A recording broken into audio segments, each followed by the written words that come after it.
Hi everyone and welcome to the complete Python series, जिसमें आज हम कवर करेंगे अपने चैप्टर 4 को, जिसमें हम डिक्शनरीज एंड सेट्स के बारे में पढ़ने वाले हैं। डिक्शनरी एंड सेट काफ़ी इंपॉर्टेंट डेटा स्ट्रक्चर्स होते हैं, या फिर इन्हें कह दें बिल्ट इन डेटा टाइप्स होते हैं पाइथन के अंदर, जिन्हें बहुत फ्रीक्वेंटली हम पाइथन के अंदर कोड करते हुए यूज़ करते हैं। तो इनकी स्पेशल प्रॉपर्टीज़ के बारे में, इनके डिफरेंट मेथड्स के बारे में, सारी चीज़ों को हम कवर करने वाले हैं आज के अपने इस चैप्टर के अंदर। एंड हम सिर्फ टॉपिक्स को पढ़ेंगे नहीं, उससे रिलेटेड हम चीज़ों को कोड भी कर रहे होंगे, साथ के साथ लास्ट में हम सारे कॉन्सेप्ट्स को यूज़ करके अपने कुछ प्रैक्टिस क्वेश्चंस को सॉल्व कर रहे होंगे फॉर अ बेटर अंडरस्टैंडिंग। साथ के साथ हमारे जो लेक्चर हैं उसके नोट्स आपको नीचे डिस्क्रिप्शन बॉक्स के अंदर मिल जाएंगे, जिन्हें हम जाके डाउनलोड कर सकते हैं। और पाइथन से रिलेटेड अगर कोई और टॉपिक हमें पढ़ना है तो वो सारे के सारे चैप्टर्स हमें इसी चैनल के ऊपर इस प्लेलिस्ट के अंदर अवेलेबल मिल जाएंगे, जिन्हें हम जाके देख सकते हैं। तो शुरुआत करते हैं अपने चैप्टर 4 के साथ।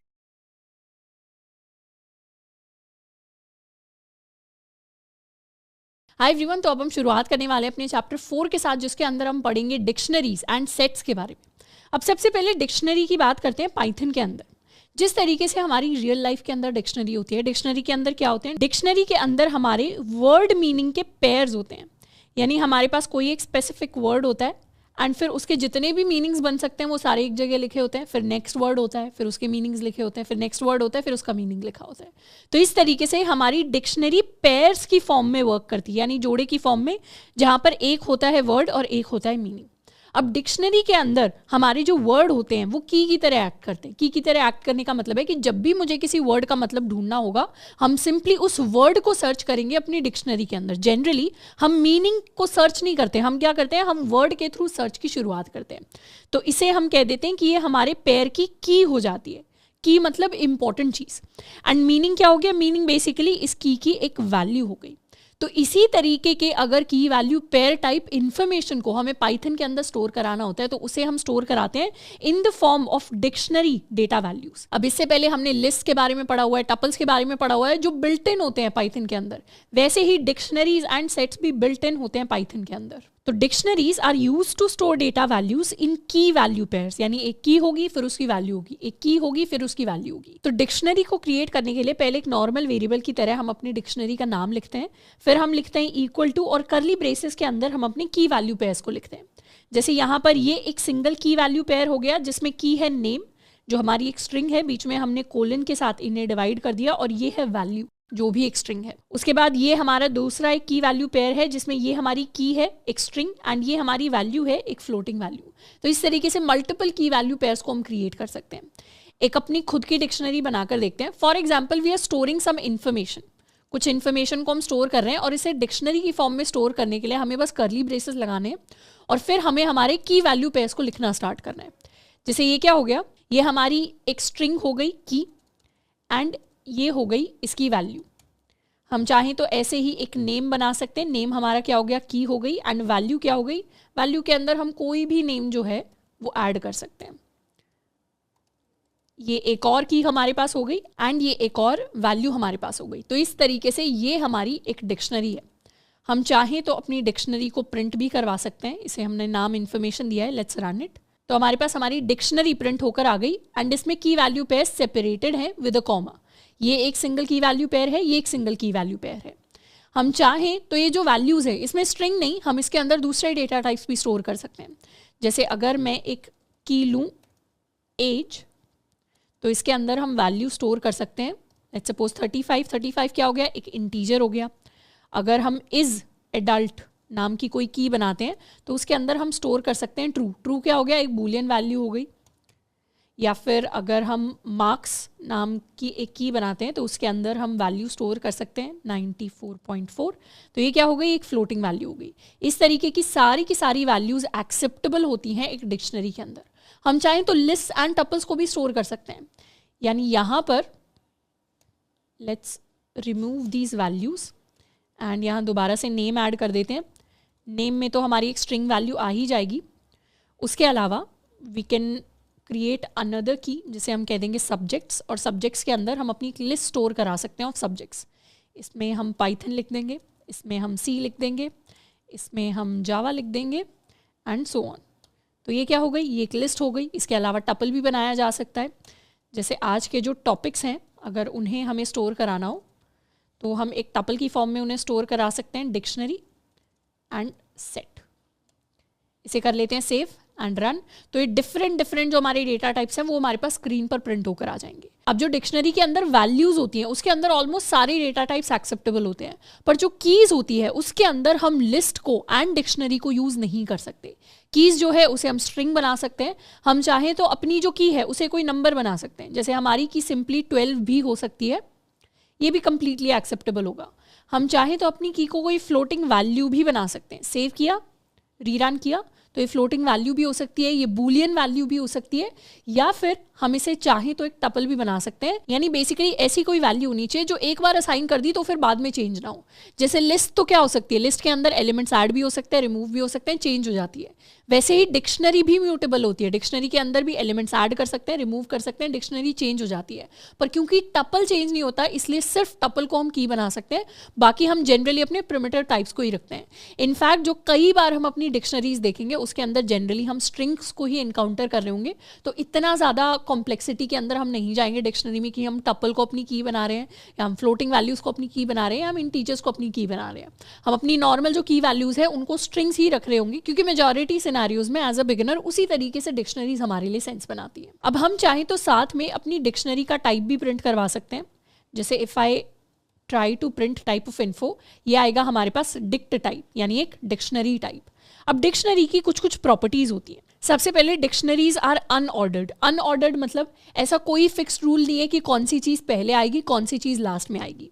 यानी जो हमारी स्ट्रिंग्स होती हैं या फिर जो हमारी लिस्ट होती है या फिर जो हमारा टपल होता है, इन सब के अंदर क्या होता है, इन सब के अंदर कॉमन चीज़ क्या है कि इन सब के अंदर इंडेक्स होता है। इंडेक्स किसी का 0 है, किसी का 1 है, किसी का 2 है, किसी वैल्यू का, तो हमें पता चलता है कौन सी वैल्यू पहले आ रही है कौन सी वैल्यू बाद में आ रही है। बट डिक्शनरीज के अंदर एज सच कोई इंडेक्स नहीं होता, तो इसीलिए there is no order in dictionaries. उसके अलावा डिक्शनरीज आर म्यूटेबल, यानी इन्हें हम चेंज कर सकते हैं। जैसे टपल को हम चेंज नहीं कर सकते, टपल इम्यूटेबल होता था। लिस्ट को चेंज कर सकते हैं, लिस्ट म्यूटेबल होती है। जैसे लिस्ट म्यूटेबल होती है वैसे डिक्शनरी भी हमारे पास म्यूटेबल होती है। एंड हम डुप्लीकेट कीज को क्रिएट नहीं कर सकते। अगर हम चाहें कि 2 की हो जाए, एक की का नाम नेम है दूसरी की का भी नाम नेम है, तो वो चीज़ पॉसिबल नहीं होती डिक्शनरी के अंदर। जैसे रियल लाइफ डिक्शनरी के अंदर भी जब हम वर्ड मीनिंग्स को स्टोर कराते हैं तो एक वर्ड एक ही बार लिखा जाता है। हाँ, उसके डिफरेंट मीनिंग्स हम एक साथ लिख सकते हैं, पर एक वर्ड को हम एक ही बार लिखते हैं। ऐसा नहीं है कि 10 पेज बाद दोबारा से एप्पल की डेफिनेशन आ जाएगी या कैट की डेफिनेशन आ जाएगी। तो वैसे ही यहाँ पर भी इन डिक्शनरीज के अंदर भी हम कीज को रिपीट नहीं करते हैं। अब अगर हमने कोई भी डिक्शनरी अपने लिए क्रिएट की है, उसकी अगर हमें वैल्यूज़ को एक्सेस करना है तो इंडेक्स की जगह हम क्या कर सकते हैं, डिक्शनरी का नाम लिखकर स्क्वायर ब्रैकेट्स लगाकर अपनी की का नाम लिख सकते हैं और की के नाम के थ्रू हम उसकी वैल्यू को एक्सेस कर सकते हैं। जैसे for example this is our information dictionary, या इनको और बेटर नाम दूँ तो इसे हम डिक्शनरी कह सकते हैं, लेट्स कॉल इट डिक्ट। तो अपनी इंफॉर्मेशन डिक्शनरी के लिए हम इसकी वैल्यूज़ को अगर एक्सेस करना चाहते हैं तो हम प्रिंट करवा सकते हैं इन्फॉर्मेशन के अंदर अपने स्क्वायर ब्रैकेट्स, एंड उसके बाद अगर मुझे नेम को प्रिंट करवाना है तो हम सिंपली लिख सकते हैं नेम। उसी तरीके से अगर हम अपने टॉपिक्स को प्रिंट करवाना चाहते हैं तो हम लिख सकते हैं टॉपिक्स। हम अपने सब्जेक्ट्स को प्रिंट करवाना चाहते हैं, we can write subjects and we can write age, let's run it. तो हमारे पास ये सारी इंडिविजुअल वैल्यूज़ प्रिंट होकर आ जाएंगी। लेट्स मेक इट अपना कॉलेज एंड सारी की सारी वैल्यूज़ हमारे पास प्रिंट होकर आ जाएंगी। अब यहीं पर अगर हम इस तरीके की कोई की लिख देते हैं, जैसे नेम की जगह अगर मैं लिख दूं सरनेम, तो सरनेम क्योंकि एग्जिस्ट नहीं करता इस इंफॉर्मेशन डिक्शनरी के अंदर, तो हमारे पास उस केस में एरर आ जाएगा। ये हमारे पास एरर आएगा, की एरर, कि सरनेम की is not present in this dictionary.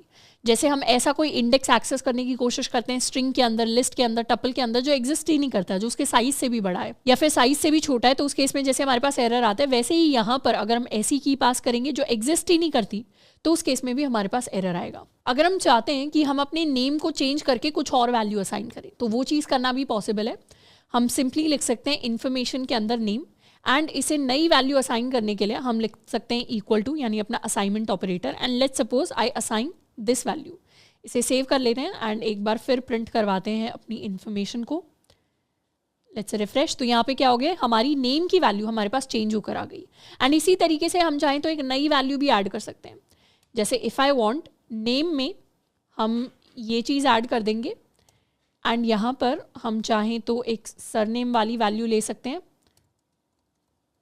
Let's save it and run. तो अब डिक्शनरी के अंदर नेम की वैल्यू ऑलरेडी रिप्लेस हो गई, नेम था अपना कॉलेज, पर उसकी वैल्यू को हमने रीअसाइन कर दिया तो नई वैल्यू यहाँ पर आ गई। साथ के साथ एक और नया की वैल्यू पेयर हमने ऐड कर दिया। जिस तरीके से हम असाइनमेंट करते हैं वैसे ही हम एक नए की वैल्यू पेयर को भी बहुत आराम से ऐड कर सकते हैं डिक्शनरी के अंदर। तो इन सारे एक्शन से हमें पता चलता है that dictionaries in Python are mutable, उनकी वैल्यूज को हम चेंज कर सकते हैं।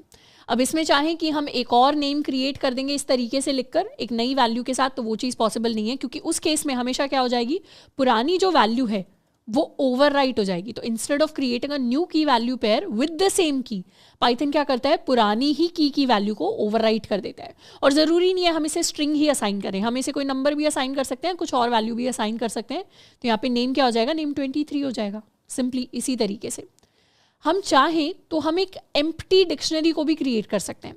जैसे for example I want to create a null dictionary, null यानी एम्प्टी, तो हम सिंपली लिख सकते हैं इस तरीके से पेरेंथेसिस, तो हमारे पास क्या आ जाएगी, ये एक एम्प्टी डिक्शनरी क्रिएट होकर आ जाएगी। हम चाहें तो इसको प्रिंट भी करवा सकते हैं, this is going to be my null dictionary. इतने पार्ट को हटा देते हैं, let's save it and run it.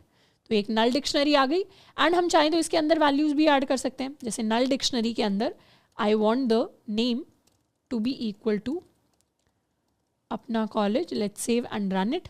तो इस डिक्शनरी के अंदर फिर हमारे पास कोई वैल्यू आ गई। तो कभी कभार ऐसे हमारे पास कोड सिनेरियोज होंगे जिसमें हम एक एम्प्टी डिक्शनरी, एक नल डिक्शनरी के साथ स्टार्ट कर रहे हैं और फिर टाइमली उसके अंदर हम वैल्यूज को ऐड करना स्टार्ट कर देते हैं। अब डिक्शनरीज के अंदर ही हम बात करने वाले हैं नेस्टेड डिक्शनरीज के बारे में।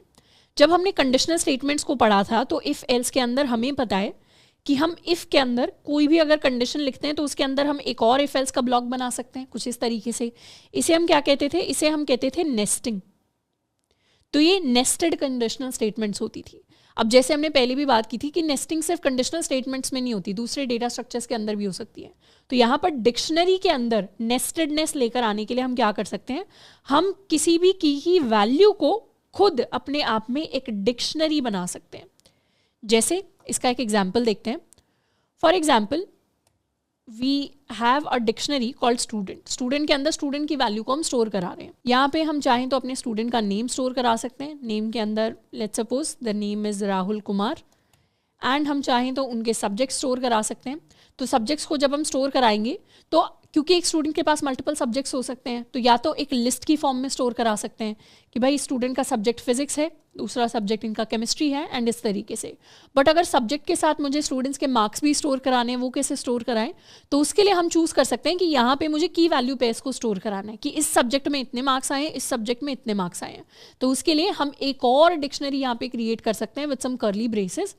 तो हम यहाँ स्पेसिफाई कर सकते हैं कि फिजिक्स क्या हो जाएगा, हमारी की हो जाएगी, और उसके अंदर हम अपने मार्क्स लिख देंगे। उसके बाद केमिस्ट्री लिख देंगे, केमिस्ट्री के अंदर मार्क्स लिख देंगे। उसके बाद मैथ लिख देंगे, मैथ के अंदर हम अपने मार्क्स लिख देंगे। एंड इस तरीके से हम अपने सारी की सारी वैल्यूज़ को स्टोर कर पाएंगे in the form of a dictionary. तो ये क्या हो गई, डिक्शनरी के अंदर हमने एक और डिक्शनरी को क्रिएट कर दिया। तो इसी को हम नेस्टेड डिक्शनरी कहते हैं। हम चाहें तो इसे प्रिंट भी करवा सकते हैं। We can print our student. Save किया, रन किया, तो ये हमारे पूरे स्टूडेंट की वैल्यू आ गई। एंड हम चाहें तो स्टूडेंट के अंदर सिर्फ सब्जेक्ट्स को भी प्रिंट करवा सकते हैं। स्टूडेंट के अंदर अगर मुझे सिर्फ सब्जेक्ट्स को प्रिंट करवाना है तो सिंपली मुझे इस तरीके से एक्सेस करना है स्टूडेंट के अंदर सब्जेक्ट्स। तो ये हमारे सारे के सारे सब्जेक्ट्स आ गए। अब ये जो सब्जेक्ट्स हैं ये अपने आप में एक डिक्शनरी है, और डिक्शनरी के अंदर लेट्स सपोज मुझे केमिस्ट्री के मार्क्स प्रिंट करवाने हैं, तो उसके लिए हम क्या कर सकते हैं, उसके लिए हम यहाँ पे एक और स्क्वायर ब्रैकेट लगाते हैं और फिर हम लिखते हैं अपनी एक और की। इसको सेव कर लेते हैं एंड लेट्स रन इट। तो हमारे पास क्या आ गए, केमिस्ट्री के मार्क्स आ गए। तो अगर हमारे पास कभी भी नेस्टेड फॉर्म में डेटा अवेलेबल हो तो फिर हम इस तरीके से एक स्क्वायर ब्रैकेट के बाद दूसरा स्क्वायर ब्रैकेट लगा के अपनी रेलेवेंट इन्फॉर्मेशन को नेस्टेड डिक्शनरीज से निकाल सकते हैं। अब नेक्स्ट, जैसे हमने लिस्ट के अंदर मेथड्स पढ़े थे, हमने टपल्स के अंदर मेथड पढ़े थे, स्ट्रिंग्स के अंदर मेथड्स पढ़े थे, वैसे ही हम डिक्शनरीज के कुछ कुछ स्पेशल मेथड्स को पढ़ने वाले हैं। इनमें से सबसे पहला है हमारा डॉट कीज़ वाला मेथड। यानी हमारी जो भी डिक्शनरी है उसमें अगर हम सारी की सारी कीज़ को लेना चाहते हैं तो उसके लिए हम लिख सकते हैं डॉट कीज़। तो हमारे पास पूरी की पूरी सारी की सारी कीज़ का एक कलेक्शन रिटर्न होकर आ जाएगा। जैसे for example this is my dictionary. इसके अंदर अगर मुझे सारी कीज़ को प्रिंट करवाना है तो आई can simply right student dot keys and इस तरीके से पेरेंथेसिस, इसे सेव कर लेते हैं एंड रन कर लेते हैं। तो हमारे पास क्या आ गया, we get something called dict keys. It means dictionary की कीज। तो ये एक तरीके से एक लिस्ट फॉर्मेट में हमारे पास आती है। इस डिक्शनरी के अंदर कितनी कीज हैं? एक की है नेम, एक की है सब्जेक्ट्स। नेस्टेड वाली कीज हमारे पास रिटर्न होके नहीं आती, जो हमारी आउटर लेयर वाली सारी कीज है वो हमारे पास आएंगी। तो नेम एंड सब्जेक्ट्स हमारे पास आ गया। अब ये जो डेटा टाइप है डिक्ट कीज, हम इसे चाहें तो एक नॉर्मल लिस्ट के अंदर भी कन्वर्ट कर सकते हैं, नॉर्मल टपल के अंदर भी कन्वर्ट कर सकते हैं। उसके लिए हम टाइप कास्टिंग को यूज कर सकते हैं। टाइप कास्टिंग को हमने स्ट्रिंग या इंटीजर या फ्लोट के लिए देखा है।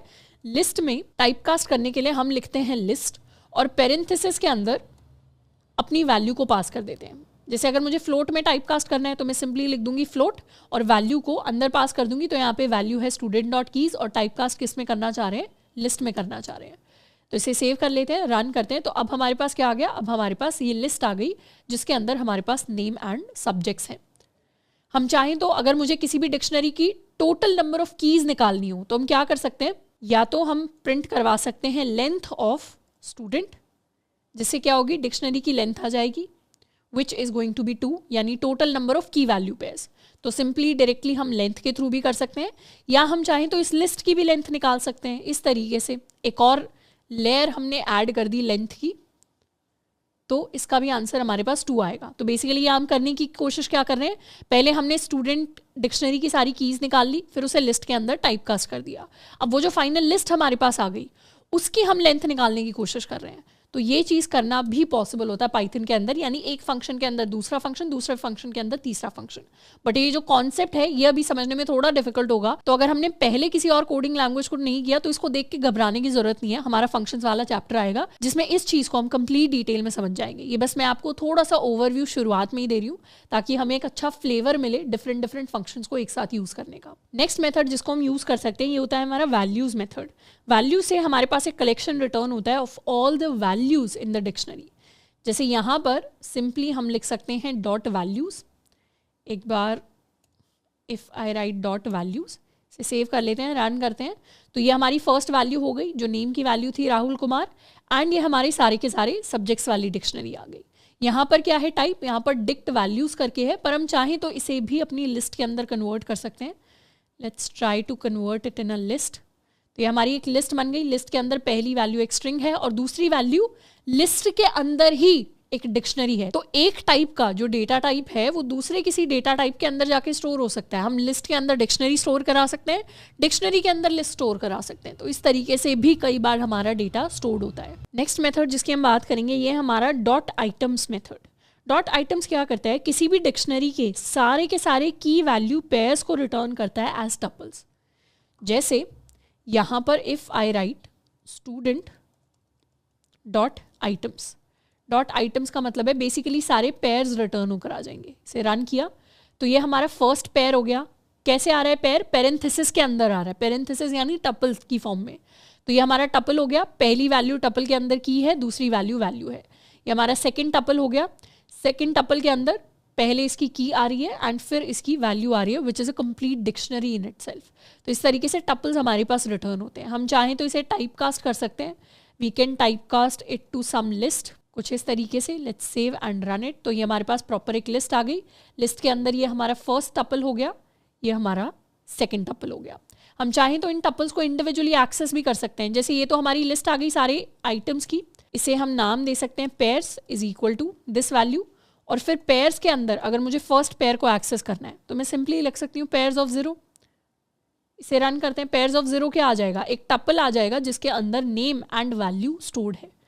तो नेम था नेम राहुल कुमार, इस तरीके से हमारे पास फर्स्ट टपल आ जाएगा एंड हम चाहे तो अपने सेकेंड टपल को पेयर्स ऑफ 1 की फॉर्म में प्रिंट करवा सकते हैं। नेक्स्ट मेथड हमारे पास होता है dot get method. Dot gate लिखकर अगर हम किसी भी की को पास करते हैं, यहाँ पे डबल कोट नहीं होना चाहिए, तो अगर हम किसी भी की को पास करते हैं तो ये मेथड हमें क्या रिटर्न करता है? ये मेथड हमें उस की वैल्यू रिटर्न करता है।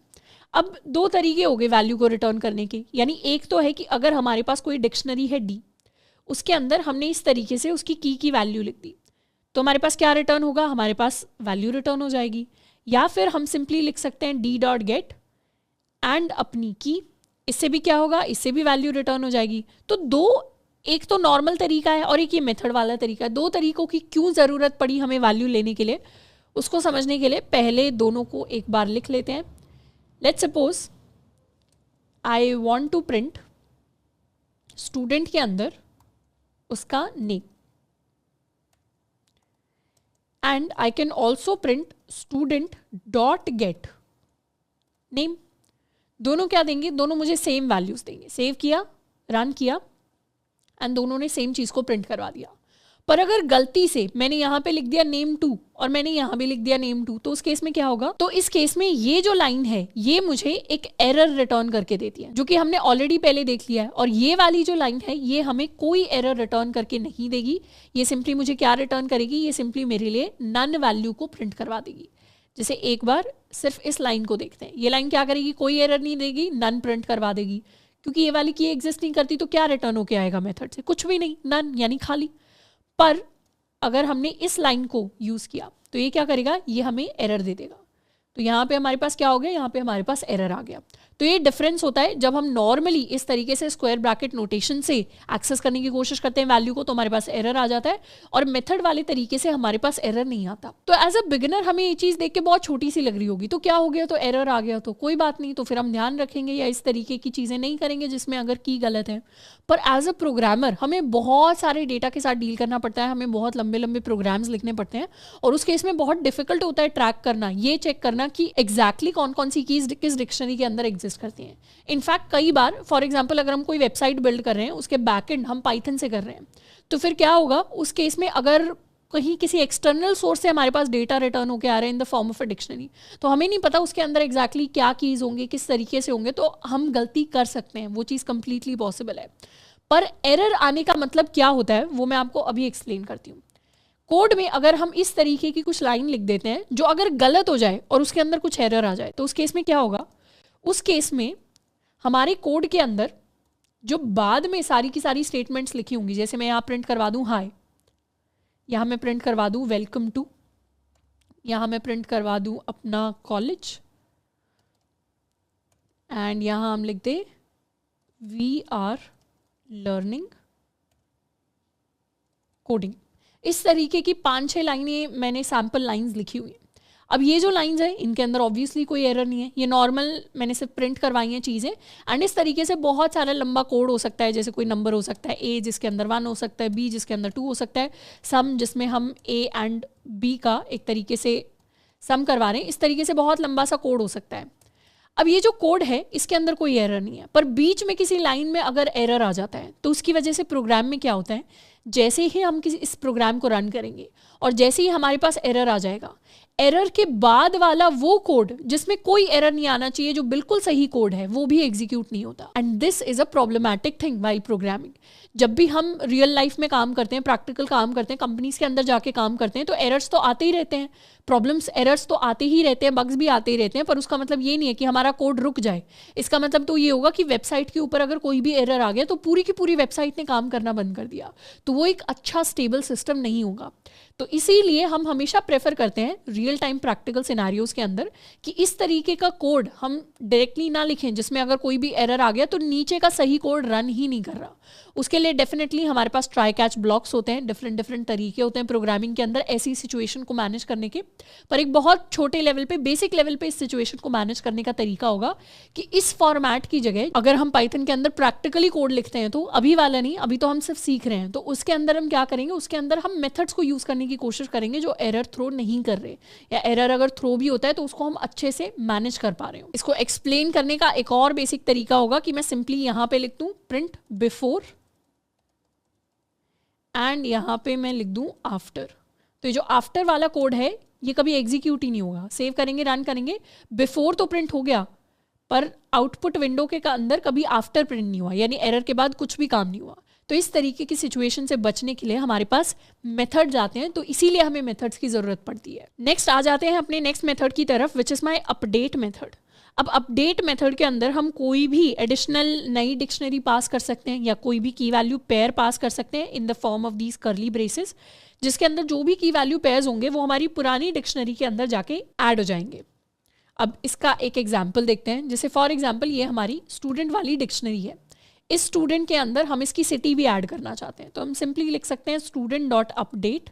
इसे हम अपडेट कर देंगे with some new key value pair city. City के अंदर हम वैल्यू स्टोर कर देंगे दिल्ली। इसको सेव कर लेते हैं एंड इनफैक्ट प्रिंट कर देते हैं स्टूडेंट को सेव कर लिया, रन किया, तो स्टूडेंट के अंदर क्या वैल्यू आ गई, स्टूडेंट के अंदर ये सिटी और दिल्ली की वैल्यू एक्स्ट्रा स्टोर होकर आ गई। अब हम चाहते तो ये जो सिटी दिल्ली है इसे एक नई डिक्शनरी, न्यू डिक्शनरी कह देते हैं इसे, न्यू डिक्शनरी के अंदर भी स्टोर कर सकते थे और यहाँ पे अपनी अगर हम न्यू डिक्शनरी पास कर देते तो भी सेम आउटपुट आता, यानी ओरिजिनल डिक्शनरी के अंदर चेंजेस हो जाते, वो नई डिक्शनरी ऐड हो जाती, पुरानी वाली अपडेट हो जाती।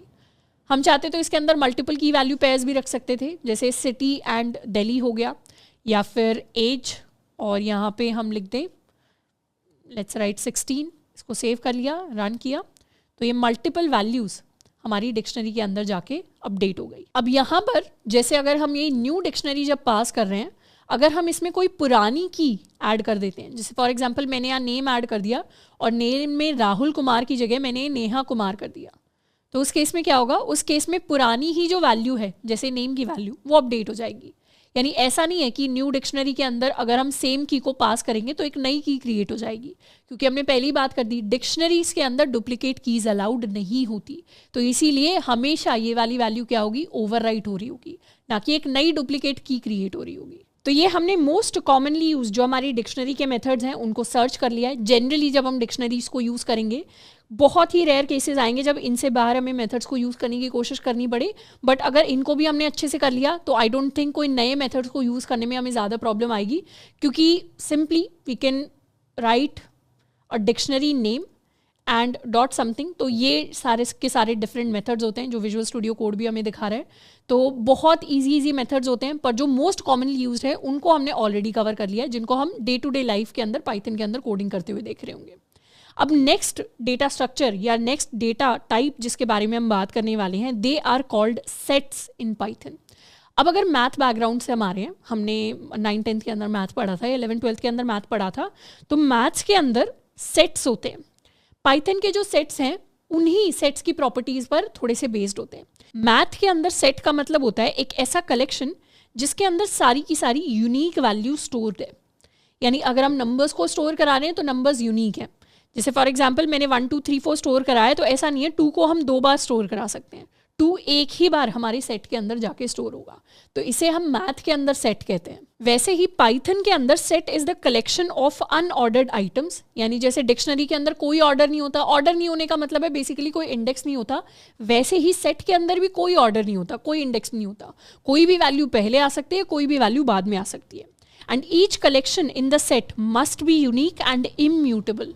सेट के अंदर जितने भी आइटम होते हैं वो यूनिक होते हैं, ऐसा नहीं है कोई नंबर, कोई वैल्यू, कोई स्ट्रिंग को हमने 2 बार स्टोर करा दिया, और सारे के सारे जो आइटम्स होते हैं सेट के वो इम्यूटेबल होते हैं, यानी हम नंबर्स को स्टोर करा सकते हैं, इंटीजर को स्टोर करा सकते हैं, फ्लोट को स्टोर करा सकते हैं। क्यों? क्योंकि जो नंबर 1 है, 1 की वैल्यू ऐसा नहीं है कल को मैथ के अंदर चेंज होकर 2 हो जाएगी, या 1 की वैल्यू 1.777 हो जाएगी, 1 हमेशा 1 ही रहेगा, यूनिवर्सल है 1। वैसे ही फ्लोट में 2.9 अगर है तो वो हमेशा 2.9 ही रहेगा, ऐसा नहीं है 3.14 हो जाएगी उसकी वैल्यू। या फिर अगर हम स्ट्रिंग का भी एग्जांपल लें, अगर हमने पाइथन के अंदर एक स्ट्रिंग ABC क्रिएट कर दी तो ये इम्यूटेबल है, इसके अंदर अब कोई चेंजेस नहीं हो सकते। या फिर अगर हम टपल का एग्जांपल लें तो टपल को भी हम अपने सेट के अंदर स्टोर करा सकते हैं, क्योंकि एक बार हमने कोई टपल क्रिएट कर दिया, अब इस टपल के अंदर कोई चेंजेस नहीं हो सकते। या फिर अगर हम बूलियन का भी एग्जांपल ले लें, ट्रू या फॉल्स, ट्रू हमेशा ट्रू रहेगा, फॉल्स हमेशा फॉल्स रहेगा। तो ये सारी की सारी वैल्यूज़ अपने सेट के अंदर स्टोर कराना पॉसिबल है, पर हम लिस्ट को सेट के अंदर स्टोर नहीं करा सकते, हम डिक्शनरी को सेट के अंदर स्टोर नहीं करा सकते। क्यों? क्योंकि ये दोनों वैल्यूज़ म्यूटेबल होती हैं, लिस्ट को भी हम चेंज कर सकते हैं, डिक्शनरी को भी हम चेंज कर सकते हैं, इसीलिए सेट के अंदर कभी लिस्ट एंड डिक्शनरी स्टोर नहीं होती। ये एक्सेप्टेबल वैल्यूज़ हैं जिनको अभी तक हमने पढ़ा है, जिन्हें हम अपने सेट के अंदर स्टोर करा सकते हैं। अब सेट को क्रिएट करने के लिए हम सिंपली लिखते हैं नम्स, और जैसे डिक्शनरी को हम करली ब्रेसेस से स्टार्ट करते हैं, वैसे ही सेट को भी करली ब्रेसेस से स्टार्ट करते हैं, और सिंपली उसके अंदर हम अपनी वैल्यूज़ लिखना शुरू कर देते हैं। जैसे अगर मुझे एक सेट को क्रिएट करना है, I can simply write, let's call it a collection. Collection is equal to, collection क्या है? कलेक्शन मेरा एक सेट है जिसके अंदर मैंने अपनी 4 वैल्यूज़ को स्टोर करा लिया। हम चाहें तो कलेक्शन की वैल्यू को प्रिंट करवा सकते हैं, या फिर हम चाहें तो टाइप ऑफ कलेक्शन को प्रिंट करवा सकते हैं। Let's save it and run. तो ये हमारे कलेक्शन की वैल्यू होगी। टाइप क्या हो गया इसका? टाइप हो गया सेट के इक्वल, यानी इसे पाइथन रिकॉग्नाइज करता है as a valid set. Set के अंदर डिक्शनरी की तरह की वैल्यू पेयर्स नहीं होते, सिर्फ वैल्यू स्टोर्ड होती है। हम चाहें तो सेट के अंदर अपनी स्ट्रिंग वैल्यूज़ को भी स्टोर करा सकते हैं। सेव किया, रन किया, तो ये क्या हो गई, स्ट्रिंग वैल्यूज़ भी साथ में आ गई सेट में। पर अगर हम चाहें कि हम एक ही वैल्यू को 2 बार स्टोर करा देंगे, इस तरीके से हम 3 बार 2 स्टोर करा देंगे, या हम वर्ल्ड को 2 बार स्टोर करा देंगे, तो सेट क्या करता है, सेट उस केस में डुप्लीकेट वैल्यूज़ को इग्नोर करता है। कोई एरर नहीं आएगा, बस डुप्लीकेट वैल्यूज़ इग्नोर हो जाएंगी। यानी जब सेट को हम प्रिंट करवाएंगे या कहीं भी यूज़ करेंगे अपने कलेक्शन को, तो यहाँ पर क्या आएगा, वर्ल्ड एक बार आ रहा है, हेलो एक बार आ रहा है, 1 एक बार आ रहा है, 2 एक बार आ रहा है। और एक इंटरेस्टिंग चीज़ आप नोटिस करोगे, इवन दो वर्ल्ड को यहाँ मैंने लास्ट में लिखा है, ऐसा नहीं है वर्ल्ड यहाँ पे लास्ट में आएगा, वर्ल्ड पहले आ गया। या फिर अगर मैं यहाँ पर इफ़ आई राइट 4 रैंडमली, तो 4 कहाँ आ गया, इस बार जो सेट प्रिंट हुआ है दिस इज कंप्लीटली डिफरेंट। यानी 1 to 4 इसमें पहले आ गए, इससे पहले 1 2 बीच में प्रिंट हुए थे, यहाँ हेलो और वर्ल्ड साथ में आ गए। तो इसीलिए सेट को हम अनऑर्डर्ड कहते हैं। कोई ऑर्डर नहीं है, ऐसा नहीं है जो चीज़ पहले लिखी थी, हमने जो कोड में पहले लिखी थी वो पहले आएगी, जो हमने बाद में लिखी थी वो बाद में आएगी। इस तरीके का कोई ऑर्डर फॉलो नहीं होता। And secondly, duplicate values ignore हो जाती है। इनफैक्ट अगर हम प्रिंट करवाना चाहे लेंथ ऑफ कलेक्शन, तो लेंथ भी प्रिंट हो सकती है। लेंथ यहाँ पे होगा हमारे total number of items. Save करके अगर हम रन करें तो लेंथ आ जाएगी 5 के इक्वल। लेंथ ने भी क्या किया, डुप्लीकेट आइटम्स को इग्नोर कर दिया। इवन दो हमने यहाँ पर 4 + 3 7 8 आइटम्स को इंक्लूड किया है, पर फाइनल लेंथ में सिर्फ 5 आइटम्स आएंगे, क्योंकि डुप्लीकेट वैल्यूज सेट्स के अंदर अलाउड नहीं होती। इस चीज़ को हमें गांठ बांध लेनी है, ये बहुत इंपॉर्टेंट है। सेट्स चाहे हम पाइथन के अंदर बनाएं, चाहे हम किसी दूसरी लैंग्वेज के अंदर बनाएं, जैसे जावा हो गई, तो वहाँ पर भी हमेशा यूनिक वैल्यूज होती हैं सेट्स के अंदर। अब ये हमने देख लिया कि सेट को क्रिएट कैसे करते हैं, कि डुप्लीकेट या रिपीटेड एलिमेंट्स को सेट क्या करता है, सिर्फ एक ही बार स्टोर करता है। अब हम जानते हैं कि एक एम्प्टी सेट को हम कैसे क्रिएट कर सकते हैं। अगर हम सोचें कि सेट के अंदर कुछ इस तरीके का लिख के हम एक एम्प्टी सेट को क्रिएट कर देंगे, तो यहाँ पे हमें याद आना चाहिए कि ये जो सिंटैक्स होता है ये तो एक एम्प्टी डिक्शनरी का सिंटैक्स होता है। This is not an empty set, this is an empty dictionary. In fact इसको हम प्रिंट भी करा सकते हैं। If I type of collection, क्या आएगा, this is a dictionary, this is not a set.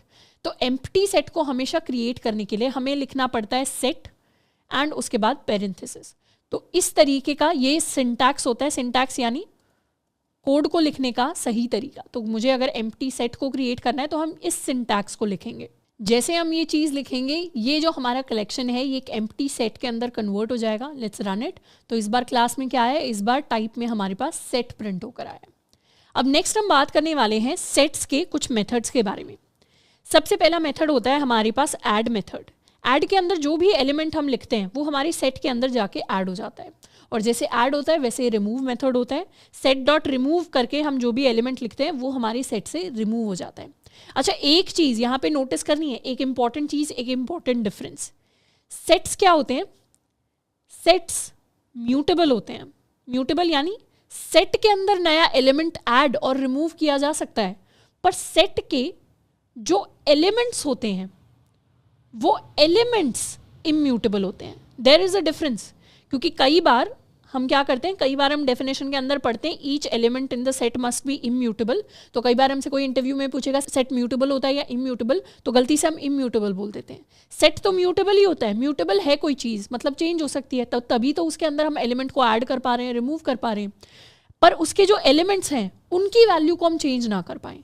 तो इसीलिए सेट के एलिमेंट्स इम्यूटेबल होते हैं। तो इसीलिए डॉट ऐड के अंदर हम टपल को पास कर सकते हैं, पर हम लिस्ट को और डिक्शनरी को पास नहीं कर सकते। तो सेट तो म्यूटेबल है पर उसके एलिमेंट्स इम्यूटेबल हैं। अब मेथड्स को देखते हैं सेट के। Let's suppose we created an empty set. ये हमारा एम्प्टी सेट हो गया कलेक्शन। अब कलेक्शन के अंदर अगर हम कुछ वैल्यूज़ को ऐड करना चाहें तो जैसे यहाँ पर अपने कलेक्शन को प्रिंट करवा देते हैं और अपनी कुछ वैल्यूज़ को ऐड करना स्टार्ट करते हैं।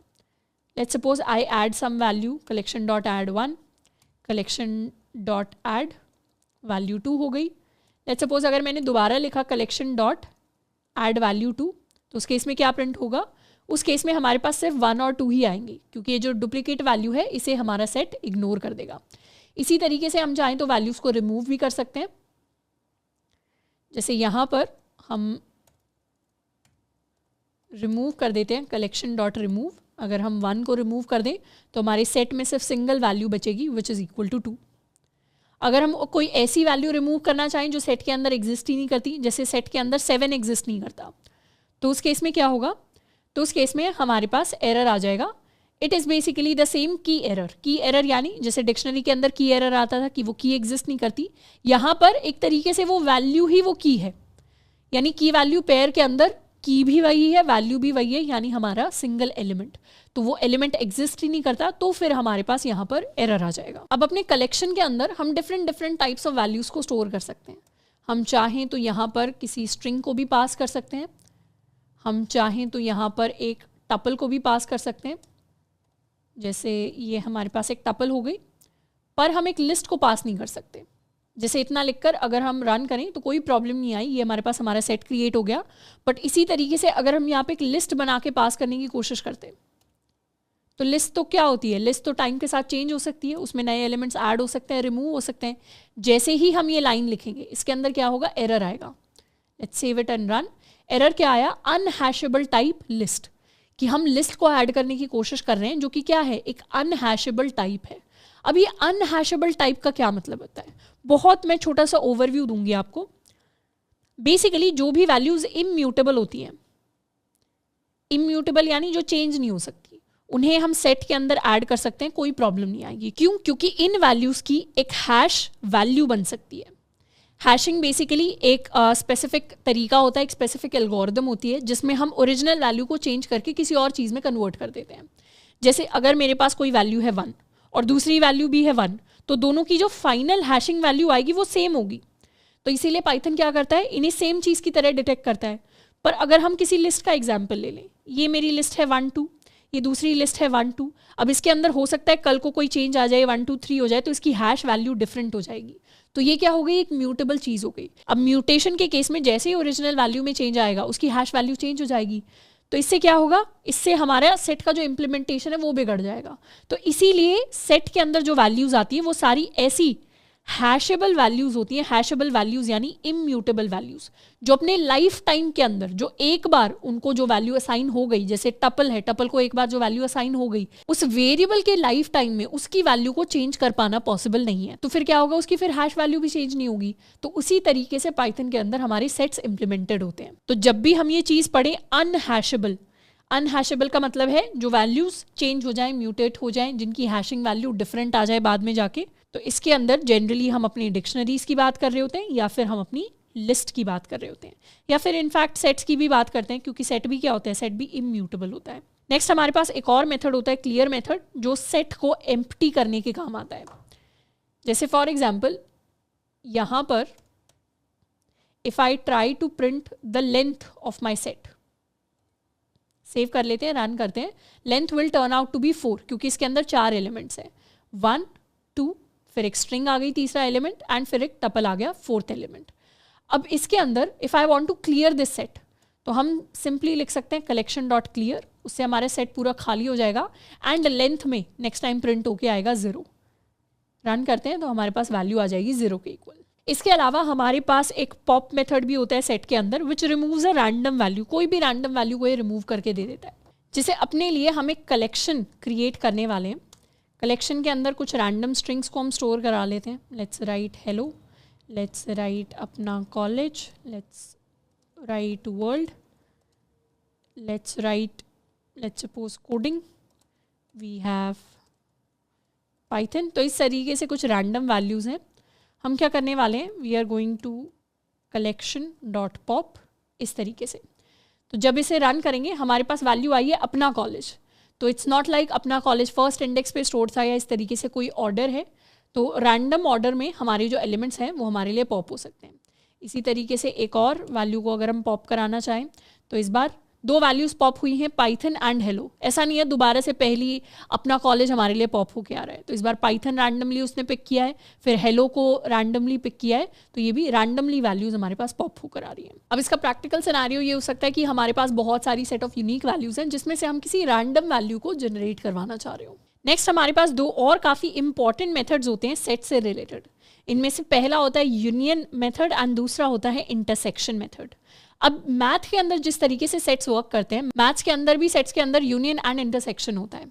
उसी तरीके से हमारा पाइथन का यूनियन एंड इंटरसेक्शन काम करता है। सेट्स के अंदर यूनियन का मतलब होता है जब हम एक सेट लेते हैं एंड एक दूसरा सेट लेते हैं और इन दोनों सेट्स के अंदर जितनी भी टोटल यूनिक वैल्यूज बनती हैं उन वैल्यूज को मिलाकर हम एक नया सेट क्रिएट कर देते हैं। यानी the union method combines both set values and returns a new set. For example, हमारे पास एक सेट 1 है। सेट 1 के अंदर हमारे पास वैल्यूज हैं 1, 2 एंड 3। फिर हमारे पास दूसरा सेट है सेट 2। सेट 2 के अंदर हमारे पास वैल्यूज हैं 3, 4 एंड 5। तो क्या हम उसे विजुअलाइज कर सकते हैं कि हमारे पास जो 1, 2, 3 होगा, 1 यहाँ आ जाएगा, 2 यहाँ आ जाएगा, 3 यहाँ आ जाएगा एंड उसी तरीके से 4 यहाँ आ जाएगा, 5 आ जाएगा। और 3 हमने सिर्फ एक ही बार लिखा क्योंकि 3 क्या है, सेट 1 और सेट 2 के अंदर दोनों के अंदर कॉमन है। तो सारी की सारी टोटल यूनिक वैल्यूज क्या हो गई, जो फाइनल सेट निकल कर आएगा उसके अंदर क्या वैल्यूज होंगी, उसके अंदर वैल्यूज होंगी 1, 2, 3, 4 एंड 5। ऐसा नहीं है कि उसके अंदर 3 2 बार आ जाएगा। तो जितनी भी डुप्लीकेट वैल्यूज हैं उन्हें सिर्फ सिंगल टाइम काउंट किया जाता है। तो इसे हम कहते हैं अपना सेट का, 2 सेट्स का यूनियन। इसी तरीके से हमारा पाइथन के अंदर यूनियन काम करता है। जैसे for example, if we have our set 1, set 1 के अंदर हमारे पास वैल्यूज हैं 1, 2, 3 and we also have set 2, set 2 के अंदर हमारे पास वैल्यूज हैं 2, 3, 4, या इन्हीं वैल्यूज के साथ काम कर लेते हैं। And if we want to print what is set 1 dot union set 2 going to be, तो ये क्या आना चाहिए, ये हमारे पास आना चाहिए 1, 2, 3 एंड 4 के इक्वल। क्योंकि इसमें 2 भी 2 बार रिपीट हो रहा है तो एक ही बार आएगा, 3 भी 2 बार रिपीट हो रहा है तो एक ही बार आएगा।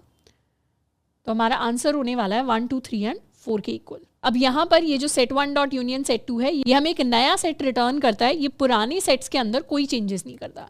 यानी इसके बाद भी अगर हम सेट 1 एंड सेट 2 को प्रिंट करवाएं तो वो अपनी ओरिजिनल वैल्यूज को रिटर्न करेंगे। ये हमारा सेट 1 था एंड ये हमारा सेट 2 था। So this is how union works in set. And उसके अलावा इंटरसेक्शन की अगर बात करें, इंटरसेक्शन का मतलब होता है कॉमन एलिमेंट्स। तो इंटरसेक्शन का मतलब होता है कि दोनों सेट्स को कंबाइन करके जो उनकी कॉमन वैल्यूज हैं वो रिटर्न होगी in the form of a new set.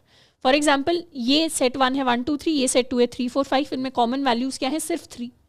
तो इनका जो इंटरसेक्शन होगा that will be equal to 3। ऐसे ही अगर हमारे पास यानी सेट्स के अंदर जो हमारा इंटरसेक्शन है वो कॉमन एरिया, इस एरिया से हम उसे हाईलाइट करके दिखाते हैं। तो यहाँ पर हमारे पास जो सेट 1 है जिसमें 1, 2, 3 है, सेट 2 में 2, 3, 4 है, इनका अगर मुझे इंटरसेक्शन चाहिए तो वो इंटरसेक्शन होने वाला है 2 एंड 3 के इक्वल, जिसे हम चाहें तो प्रिंट करवा सकते हैं। एग्जीक्यूट किया तो हमारे पास वैल्यूज आ गई 2 एंड 3। तो ये हमने मोस्ट कॉमन मेथड्स को सेट्स के अंदर कवर कर लिया है। अब नेक्स्ट हम बढ़ने वाले हैं अपने कुछ प्रैक्टिस क्वेश्चन की तरफ। प्रैक्टिस क्वेश्चंस में वही चीज़ है कि एक बार प्रैक्टिस क्वेश्चन को देख लेना है, क्वेश्चन को समझ लेना है मेरे साथ में, एंड उसके बाद एक बार अपने लेक्चर को पॉज करना है और खुद से एक बार सवाल को सॉल्व करने की कोशिश करनी है। अगर हम सवाल को सॉल्व नहीं कर पाते कोई बात नहीं, आके फिर हमें सॉल्यूशन को देख लेना है। सबसे पहले फर्स्ट क्वेश्चन की बात करते हैं। Store the following word meanings in a Python dictionary. तो पहला वर्ड है हमारे पास टेबल। टेबल के लिए पहला मीनिंग दिया हुआ है पीस ऑफ फर्नीचर, दूसरा मीनिंग दिया हुआ है list of facts and figures. दूसरा वर्ड है हमारे पास कैट, उसके लिए हमें मीनिंग दिया हुआ है अ स्मॉल एनिमल। तो इस तरीके से इन दोनों वर्ड्स को इनके मीनिंग्स के साथ हमें स्टोर कराना है। अब मुझे पता है अगर मैंने एक डिक्शनरी बनाई तो उसके अंदर कैट क्या है, सिंपल एक की वैल्यू पेयर है, कैट की हो गई, ये इसकी वैल्यू हो गई। इसको स्टोर करने में आई डोंट थिंक कोई डिफिकल्टी आनी चाहिए। तो एक डिक्शनरी ही इसे हम कह देते हैं। This dictionary is going to be, पहले कैट का मीनिंग स्टोर कर लेते हैं, अ स्मॉल एनिमल। इसे हमने स्टोर कर दिया, इसमें कोई प्रॉब्लम नहीं आई। अब जब हम टेबल का मीनिंग स्टोर कराएंगे तो यहाँ पे की तो एक है पर वैल्यूज क्या है, ये वैल्यू 1 है, ये वैल्यू 2 है। दोनों वैल्यूज को साथ में कैसे स्टोर कराएं। अब वैल्यूज के अंदर हम किसी भी तरीके से वैल्यूज को साथ में स्टोर करा सकते हैं। हम चाहें तो इनको हम एक लिस्ट की फॉर्म में भी स्टोर करा सकते हैं या फिर एक टपल की फॉर्म में भी स्टोर करा सकते हैं। Let's opt for a list. तो यहाँ हमारा वर्ड हो जाएगा टेबल। टेबल के 2 मीनिंग्स हैं। पहला मीनिंग हमारे पास हो जाएगा a piece of furniture and दूसरा मीनिंग हमारे पास हो जाएगा list of facts and figures. इसे कर लेते हैं सेव एंड हम प्रिंट करवा सकते हैं अपनी डिक्शनरी को। Let's save it and run. तो ये हमारे पास प्रॉपर डिक्शनरी आ गई है। ये हमारा फर्स्ट की वैल्यू पेयर है एंड ये हमारा सेकंड की वैल्यू पेयर है। सेकंड सवाल की तरफ बढ़ जाते हैं।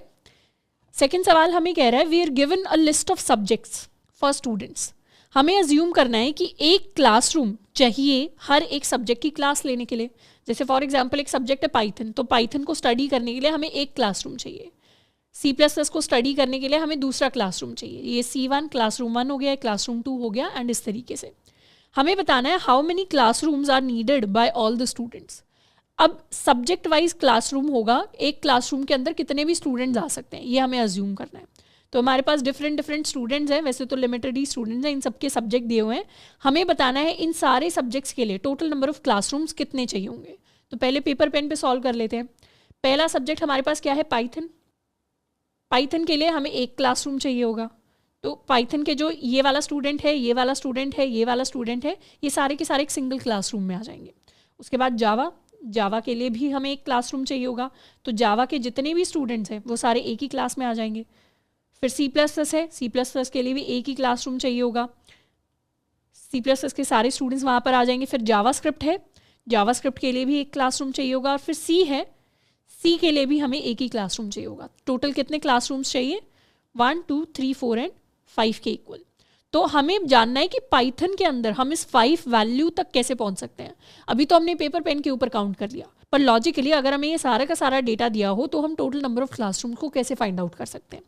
अब ध्यान से अगर देखें तो टोटल नंबर ऑफ क्लासरूम्स क्या हैं, क्या हम कह सकते हैं जितने हमारे पास सब्जेक्ट्स हैं उतने क्लासरूम्स हैं, जितने हमारे पास यूनिक सब्जेक्ट्स हैं उतने हमें क्लासरूम्स चाहिए। तो क्या मैं कह सकती हूँ ये जो सारा का सारा डेटा है, अगर हम इसे एक सेट के अंदर स्टोर कर दें और हम उस सेट की लेंथ निकाल लें, तो जो भी उस सेट की लेंथ आएगी, यानी सारी की सारी जो यूनिक वैल्यूज का काउंट आएगा, वही काउंट क्या होगा, वही काउंट हमारा टोटल नंबर ऑफ क्लासरूम्स होगा। तो सिंपली मुझे इस सारे डेटा को सेट के अंदर स्टोर कराना है, फिर उस सेट की लेंथ निकालनी है। तो अपने लिए हम एक सेट क्रिएट कर लेते हैं, या let's call it subjects. Subjects के अंदर हमारे पास डिफरेंट वैल्यूज आ जाएंगी। एक वैल्यू हमारे पास आ जाएगी पाइथन,